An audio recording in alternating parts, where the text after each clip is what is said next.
Welcome to The Last Word. He's Chris Pobst. I'm David Jenkins. He and is correct. It is district championship time. And we have 4 teams left. Four teams. Four single conference team left. Two games, and that's it. That's all we got for our district championships. Kind of wish we had more. But Well, hey, it's with Class 1, you only have one kind of local team. We can claim Valley if you want. Can we claim Valley? Because sure, they're going to win a state championship. We'll claim them. Roll. We'll claim them as one of ours. Yeah, sure. Well, might as well. Nobody else will.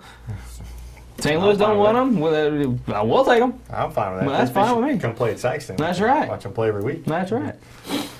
But we talked about the district championship games. We'll start with Class 2. Yep. We'll talk smallest class. That's the big one. That's going to be, I think, the game. Crowsville at Malden. It's a rematch of last year's district championship game, which kind of had some fisticuffs. It did. Little extracurriculars. Little baggage, we'll say, after the game. Pushy shovey. Yeah.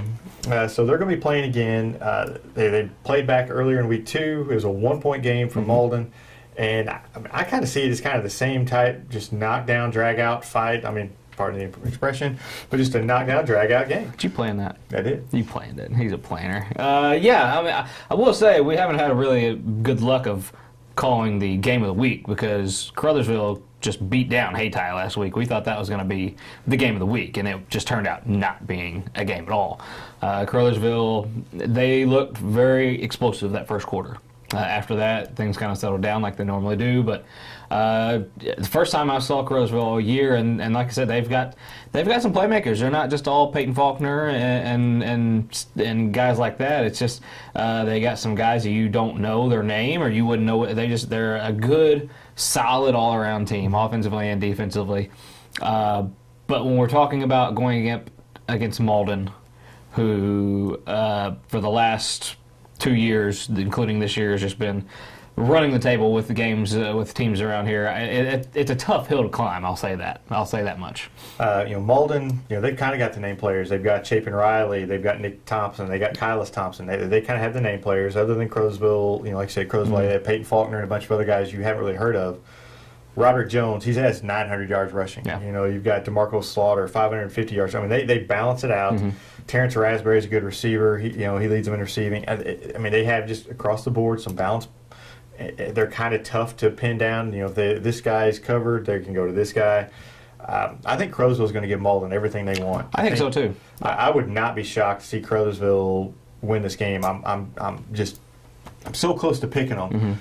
But when push comes to shove, Malden has experience, and they still have more playmakers, and they plus they're playing at home, which they play very well at home, and so I think Malden squeaks this one out. But I think it's a great game, one for the ages. Some people might say. Oh, let's not do that. Anyway, for the game last week I saw with Crothersville and Hayti, if they didn't shoot themselves in the foot, it might have been a little closer a game. But after that first quarter, things kind of settled down, and Crothersville really they did a good job of balancing. They had a really good offensive balance attack. You had Roderick Jones going through the middle and kind of gashing some big runs a little bit. He's not really known for that, but he was able to get on the outside, and a lot of that had to do with Hayti. They just from the start they were out of it, and it just how it is. You get down big, and it's just one of those things. But yeah, a mix of Mr. Jones and Peyton Faulkner and having that mix and balance is going to be key. And they cannot turn the ball over against Malden. I'm saying things that everybody knows, but that's the thing. Malden's not going to shoot themselves in the foot. Unless they just something off the rail happens. Malden is a very solid team. They're a very fundamental team, and they do the little things well. And to beat a team like that, you have to be on all cylinders. And Crothersville is certainly a team that it's capable of doing that. I think the key for Crothersville is early to hang with them. Just to hang with them early. Last year at the district championship game, they had some bad snaps. Things just did not go well for them early. Malden took advantage of them, scored some points, and then ran away with it. I think this year Crothersville, they have to. They can't come in tight. They've got to come in, be ready to go, and their offensive line has got to protect Peyton Faulkner. Yes. But I think the biggest key for them is just to hang in there early. Keep it close. And get to the second half of the close game. You get to the second half of the close game, it's anybody's ball game. Crowder just has to withstand that opening surge from Malden. I agree, and that's with any big game like that. You don't want to fall behind, and with Peyton, I hope Crothersville. I mean, they have a really good quarterback in Peyton Faulkner. I think sometimes without seeing them and just hearing, I think they may rely a little bit. Their players might rely on him making too many plays, and I think they've kind of over the last few weeks have had a good balanced attack as far as that goes, and that just goes along with Roderick Jones and guys running, and Bryce Strawn is a name that I want to throw out as far as a wide receiver. He had some pretty good catches for them. He's a guy that they can look for. But Malden, I haven't seen him. This will be my first time viewing Malden this year, and I'm really excited about this matchup to see how that goes.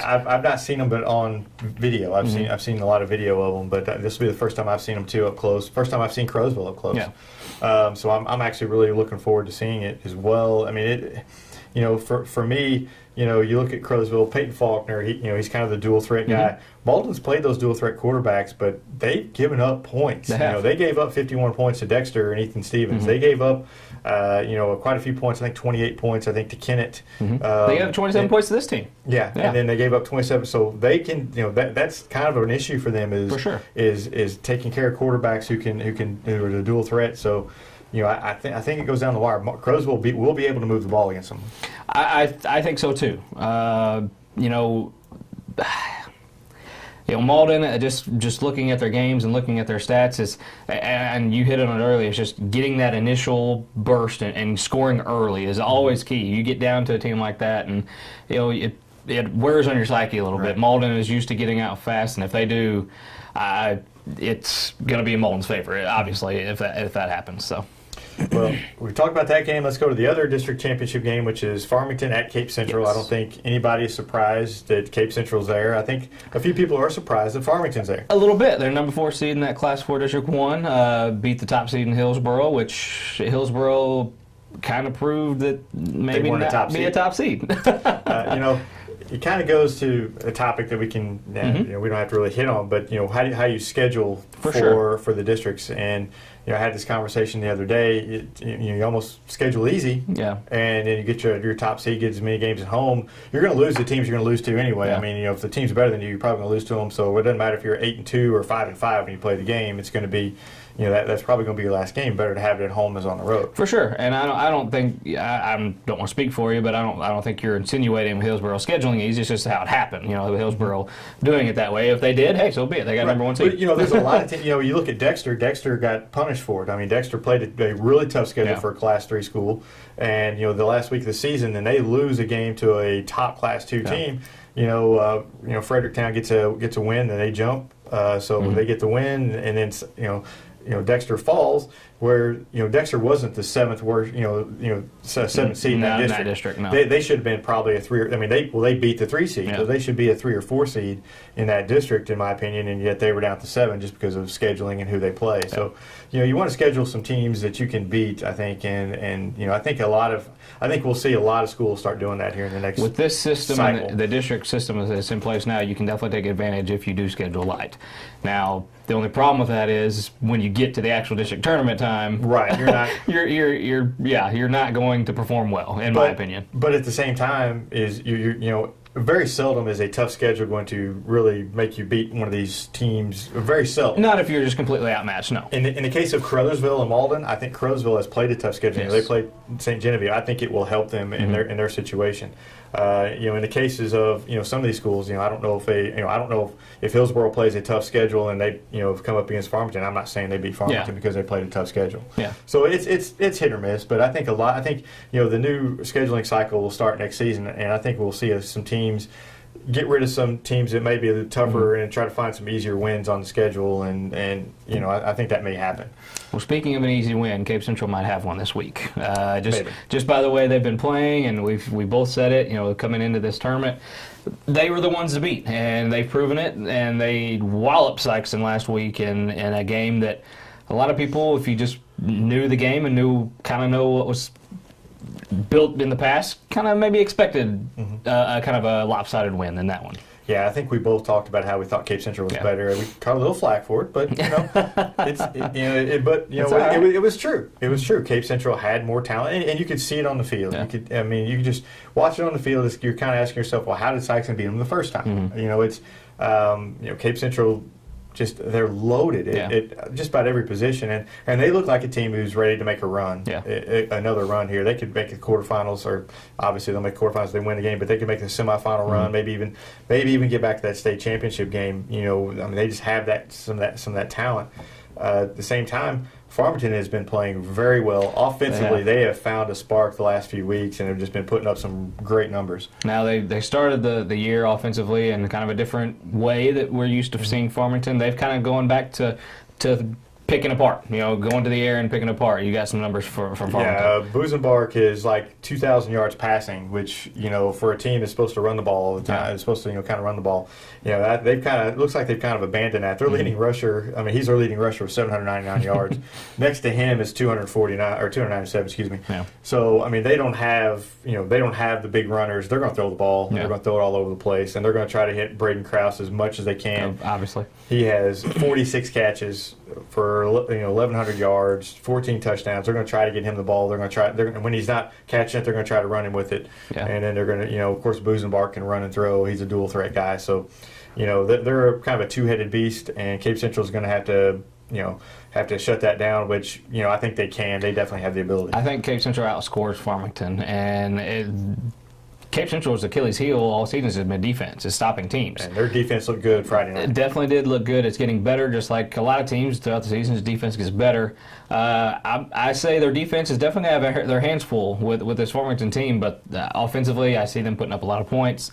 I see Cape, scoring around 35, 40 points and kind of, winning a shootout in this one. I've got it 41-28. I think Farmington stays with them early. Yeah. But Cape Central just has too much in the end, and they pull away. I think, Cape Central, we've expected them to win this game. Malden, we've expected. Yeah. We'll see if they can kind of come through. The pressure's actually on both of those schools, Crowsville, Farmington.